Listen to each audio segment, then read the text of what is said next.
Cerita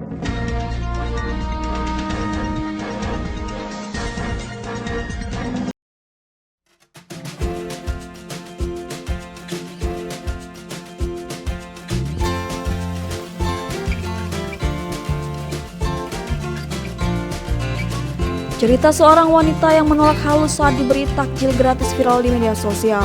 Cerita tersebut terekam dalam video yang diunggah oleh akun TikTok @cutfatimah pada Minggu 25 April 2021 lalu. Dalam video tersebut, pemilik akun @cutfatimah diketahui membagikan takjil gratis untuk berbuka puasa. Tak sendiri, dalam video terlihat ia berada di dalam mobil bersama rekan-rekannya. Kemudian datang wanita yang memakai baju bunga-bunga dan kerudung biru.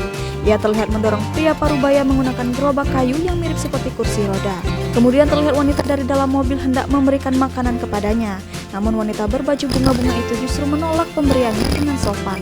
Bahkan ia juga memberikan senyum yang terlihat tulus saat menolak makanan tersebut. Rupanya alasan ia menolak makanan justru membuat haru pengunggah.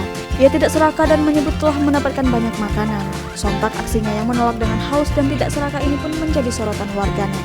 Banyak dari warganet yang merasa haru dengan senyuman tulus dan penolakan halus wanita tersebut. Padahal warganet menyebut bisa saja ia menerima makanan meski mendapatkan makanan gratis sebelumnya.